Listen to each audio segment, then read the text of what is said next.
ஜூலை மாதம் 2019 28 இந்த வழக்கு நடக்கும் போது, அதற்கு முன்பு நீங்க பார்த்தீர்கள் இவருடைய தகப்பனார் அவரை கைது செய்தார்கள். ஒரு மாதத்திலே நீங்க பார்த்தீர்கள்னா சிறையிலேயே மர்மமான முறையில் அவர் இறந்து விட்டார் என்கிற ஒரு கதை. இந்த சிறுமி, லாயர் மற்றும் அவருடைய 2 அத்தைகள், இந்த 4 பேருமே லக்னோ செல்லும் போது ஒரு ட்ரக் 11 முறை இவர்கள் பயணித்த அந்த கார் மீது மோதி இருக்கிறது. 11 முறை.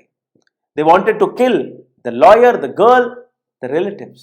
சீஃப் ஜஸ்டிஸ் ஆஃப் இந்தியாவிற்கு இந்த பெண்மணி கடிதத்தை எழுதினார். கவர்னருக்கு இந்த பெண்மணி கடிதத்தை எழுதினார். கடைசியில் இந்த நபர் கைது செய்யப்பட்டார்.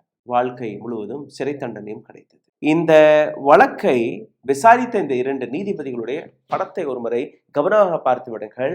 இவர்கள் வழியாக தான் இந்த மிருகம் இன்னைக்கு சுதந்திரமாக வெளியே வர முடிந்தது. ஜஸ்டிஸ் சுப்பிரமணியம் பிரசாத் மற்றும் ஜஸ்டிஸ் ஹரிஷ் வைத்தியநாதன் சங்கர்.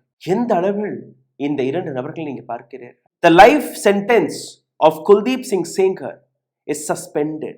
கொடுத்த தீர்ப்பு, அதை நாங்கள் சஸ்பெண்ட் செய்கிறோம்.